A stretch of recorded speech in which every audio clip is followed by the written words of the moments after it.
Hello, everyone. Welcome to the third episode of the Grant Thornton Bharat Knowledge Podcast on Special Purpose Acquisition Companies. In our first two episodes, we elaborated on the concept of SPACs, its benefit vis-a-vis the risks, as well as the tax and regulatory framework a company must adhere to while going down the SPAC route. You can tune into the last two episodes on our podcast channels available on Spotify, Apple, and Google Podcasts. Without much ado, let us begin our third episode.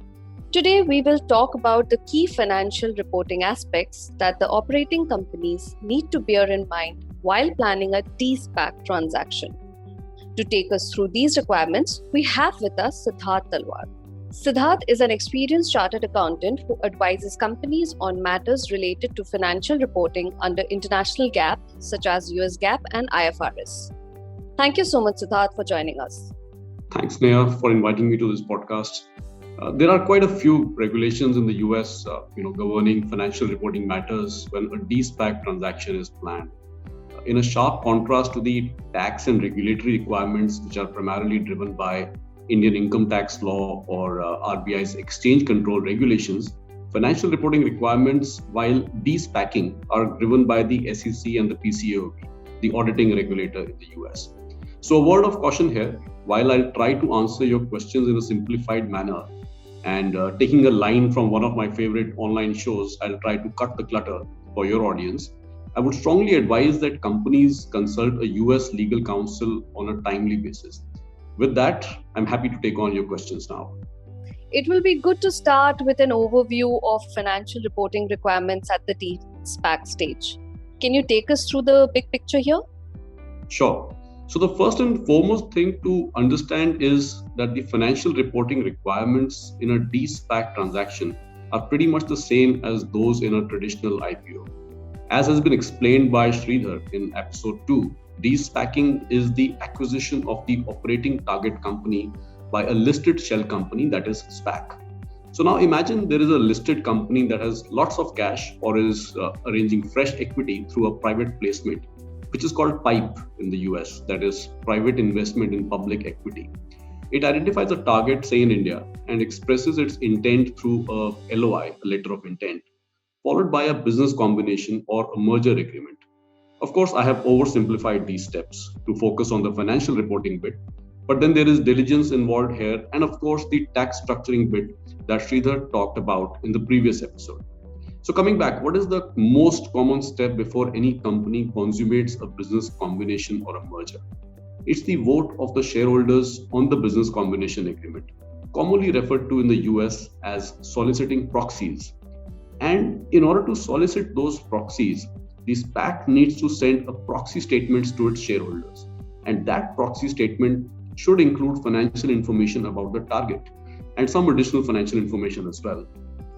The proxy statement needs to be approved by the SEC before it goes to the shareholders. So usually there is a gap of 40 to 45 days between the business combination agreement and the filing of the proxy statement with the SEC. So that's your first financial reporting requirement, the financial information that goes in the proxy cum registration statement, which is commonly referred to as Form S4 or F4. The SEC comment process may take another 2 to 3 months, after which the S4 or F4 is declared effective and the business combination is then put up for vote. Now, once the SPAC's shareholders vote and approve the business combination, that is the de-SPACing, the transaction moves towards closing and is consummated. And that may take another 30 to 40 days, ideally. The post-combination registrant is then required to file a form called Form 8K or Form 20F, also called the Super 8K or Super 20F. And that filing has to be done within 4 days of the consummation of the business combination. Now, this Super 8K or 20F, it pretty much contains the same information that goes into any initial registration statement, like a Form 10. It may incorporate financial statements by reference to the S4 or F4 that we just talked about. But then there are certain age requirements to be complied with. So in nutshell, that's your second milestone in terms of financial reporting, the Super 8K or the Super 20F. Just to recap my response in summary for you, First, the S4 or F4, that is the proxy cum registration statement, and second, the Super 8K or Super 20F. If you add all of this up, we are talking about 5 to 6 months end to end from the date the business combination agreement is signed. You mentioned quite a few forms there, Siddharth. Can you tell us briefly how does a company decide which form to use? So Sneha, this is a matter of legal determination, but the underlying determining factor is the registrant status. Now, a US domestic registrant will always use S4 for proxies and Form 8K for announcing the business combination. As compared to a foreign private issuer, or as we call them a FPI, they will instead use Form F4 for proxies and 20F for the business combination announcement. So it is S4 versus F4 for proxy, and it is 8K versus 20F for the business combination announcement. That's a good bird's eye view of the financial reporting process. Let's dive deeper into this and begin with talking about the financial information that goes into these SEC forms you talked about. How many years of financial data of the target needs to be kept ready for the de-SPAC process? Sneha, for Form S4 or F4, we've just discussed both of them, as the case may be. The general rule is audited P&L and cash flows for latest 3 fiscal years and audited balance sheet as at the end of the latest 2 fiscal years. Now, unaudited interim financial statements may also be required depending on the timing of the filing and effectiveness of the proxy cum registration statement. But I'll take that up in a moment. But there are 2 exceptions to this general rule. So the general rule is 3 years, as I mentioned. There are 2 exceptions to it. First, if the target company is non-reporting, which is likely to be the case for most of the targets, for example, the targets based out of India. And those targets meet the requirement to be a smaller reporting company, as we call a SRC, smaller reporting company. If it were an issuer itself, then only 2 years of audited financial statements are required. To be a SRC, the target should have revenues of less than $100 million US, as per its latest annual financial statements. The second exception to the general rule of 3 years is for emerging growth companies, or EGCs as we call them. I will explain EGC shortly, but let me first talk about the qualification criteria for this exception. To qualify for this EGC exception, there are 3 conditions. Firstly, the SPAC shouldn't have filed its first Form 10K, or the filing deadline for 10K shouldn't have come so far. Now, 10K is the annual report form. The timeline for that shouldn't have come. Secondly, the SPAC itself should be an EGC, an emerging growth company. And lastly, the target would be an EGC if it were conducting its own IPO. So there are 2 exceptions, as I mentioned, SRC and EGC. And for EGC, again, there are 3 more conditions to be fulfilled. Now let's understand what is an EGC. In the US, the Jobs Act, that is the Jumpstart Our Business Startups Act of 2012, it created a new category of companies called emerging growth companies. Now, from the perspective of financial reporting and auditing, EGCs have several relaxations. Now, there are 3 conditions to be an EGC. 1, revenue should be less than US dollars 1.07 billion in most recent fiscal year.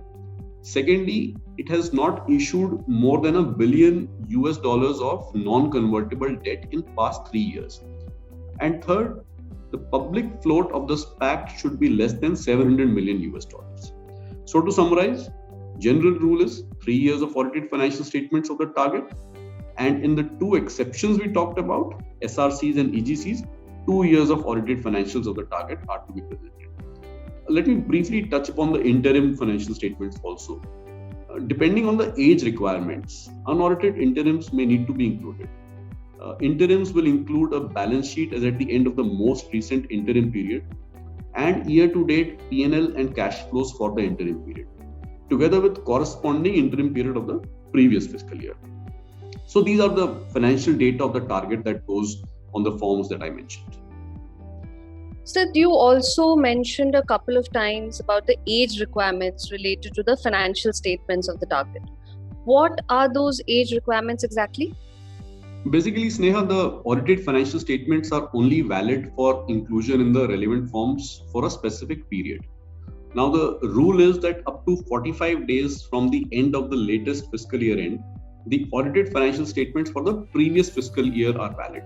So, to illustrate this, say the target has a 31st March year end, say 31st March 2021, then up to 15th May 2021, which is when the 45 days lapse.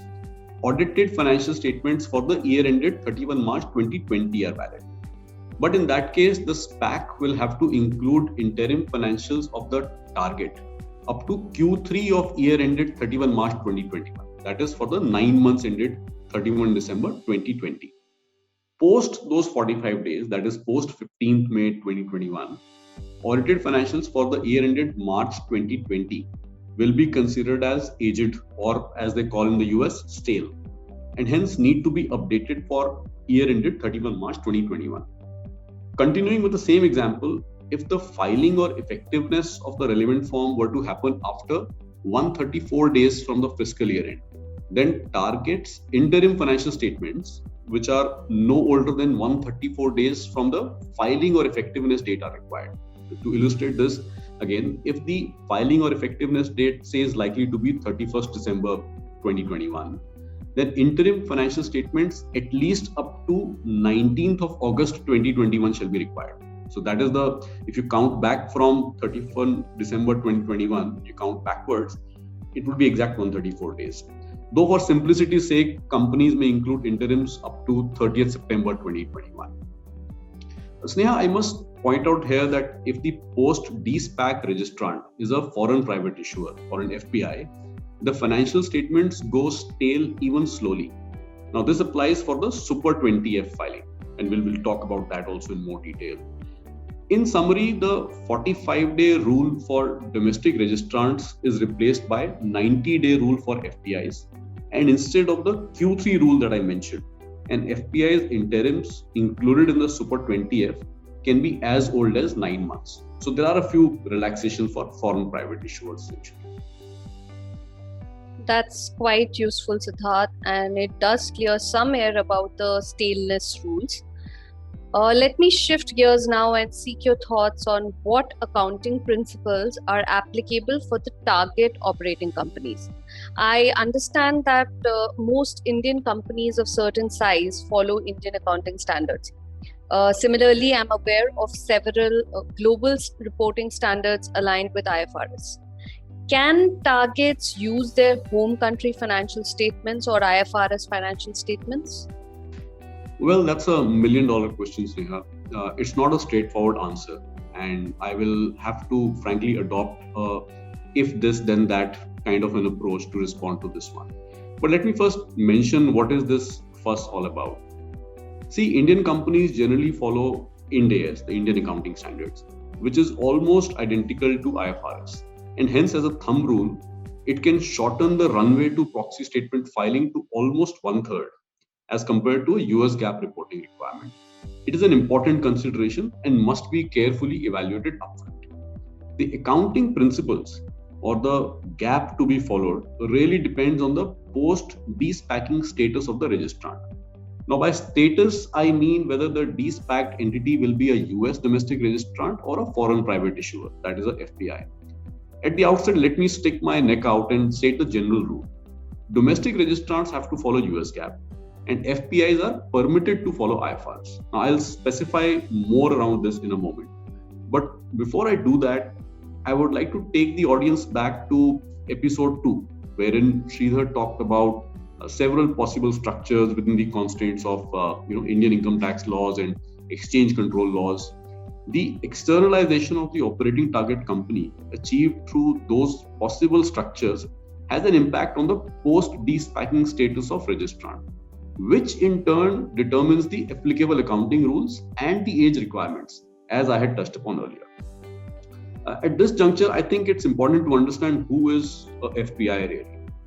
The determination of FPI or foreign private issuer is done at the end of the most recently completed second fiscal quarter. So the second quarter, at the end of it, you determine whether you are a FPI.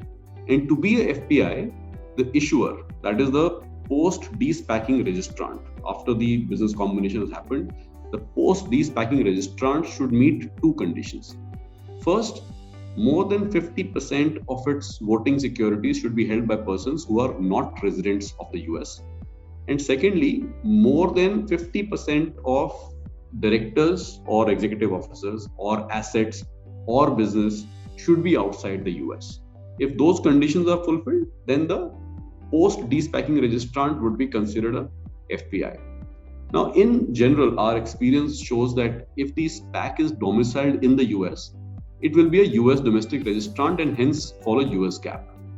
But at the stage of shareholder approval, which is the S4 filing, as I had earlier explained, since the business combination has not yet happened, theoretically speaking, the Indian target company's financial statements may be prepared as per IFRS. But now that's what it exactly is. It is a theoretical possibility. I would strongly advise that the post-de-SPAC status is assessed before going ahead with IFRS accounts at proxy statement stage. Because if the conclusion is that the registrant will not be a FPI after de-SPAC, it will have to nevertheless prepare US GAAP financials for its Super 8K filing. So why spend the effort twice? Now, if the listed SPAC is domiciled outside the US, like Cayman Islands and BVI are some of the favorite jurisdictions in my experience, then there is a possibility that the post-de-SPAC registrant is a FPI, in which case a Super 20F can be filed with IFRS financial statements. So as mentioned by Sridhar also in the second episode, there are quite a few regulatory challenges like round tripping, which are to be kept in mind while structuring this. Sridhar also talked about an inverted foreign-owned group structure. Those structuring options, they interact quite a bit with the applicable GAAP, and hence the two discussions need to go on hand in hand. That's an important takeaway, it seems, deciding tax structuring strategy in tandem with financial reporting implications. As they say, speed is the USP of SPAC route, and if one accounting framework works quicker than the other, it is certainly an issue on the table for discussion. I have a couple of more questions before we wrap this up. Siddharth, to my first question, you made a subtle reference to other financial information. How significant is that requirement? You are definitely paying attention to what I'm saying, Sneha. I'm glad about that. Besides the audited annual financials and unaudited interims that we talked about, there are two major requirements. First, the proxy cum registration statement should include a pro forma financial information that reflects the consummation of the business combination. This means a pro forma condensed balance sheet as of the date for which the last balance sheet is included in the S4 or F4, as the case may be, and a pro forma P&L for both the last fiscal year, which is completed, and the interim period included in the proxy cum registration statement. Now, one critical aspect to consider for pro formas is who is the accounting acquirer. If the target is the accounting acquirer, usually SPAC will not end up meeting the definition of business under ASC 805 or IFRS 3. And hence the transaction is in effect an exchange of equity interests of the target for net assets of the SPAC. That is the funds lying in the trust account or the cash. If the SPAC ends up being the accounting acquirer, net assets of the target operating company will need to be fair valued as per ASC 805 or IFRS 3. And that is a long drawn process. Not only this, there may be a need to present multiple pro forma financials since it is not yet known whether and how many shareholders will approve of the business combination. And hence they may force redemption of their units. The second consideration is that if the target operating company has consummated a business combination in the most recent fiscal year or thereafter, separate financial statements of the acquiring entity may need to be included, depending on the significance tests, and some of those tests are prescribed in a regulation called Regulation SX. This will again add a lot of burden on preparers. So in a nutshell, pro formas and financials of business acquired or to be acquired is what I meant when I said other financial information.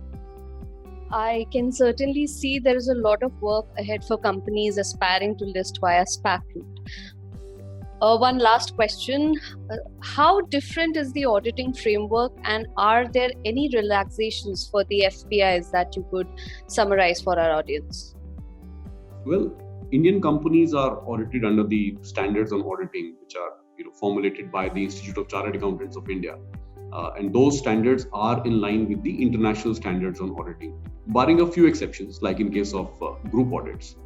However, for the purpose of financial statements to be included in S4 or F4 or 8K or 20F, the four forms that we essentially refer to, the relevant auditing standards are the ones prescribed by the PCAOB, the Public Company Accounting Oversight Board, which is the regulator for auditors, if I may say so. The auditors will need to be registered with the PCAOB and will have to perform few additional procedures to ensure compliance of their audit opinion with the applicable PCAOB norms. Besides this, the auditor's independence requirements under Regulation SX, there is a Rule 201. They are much more stringent than the Code of Ethics that we have in India and the corporate law in India, the Companies Act, and hence is an area that should be cleared upfront with the auditors. Also, the auditor's report may include a reference to critical audit matters, which in India we call that as CAMs, unless the SPAC and the target both are EGCs individually and post the de-SPAC process also. Now, as far as the relaxations to FPIs are concerned, there are quite a few actually. Again, that's an incentive to an extent for Indian companies exploring this route for listing in the US. We talked of the most significant ones, that is the ability to choose to report under IFRS, which is similar to Ind AS. We also talked about the staleness rules for FPIs. Their financials go stale slower than the domestic registrars. Those are the benefits at the time of de-SPACing. But on an ongoing basis also, there are a few more relaxations. FPIs don't need to file quarterly financials on Form 10Q and current reports on Form 8K.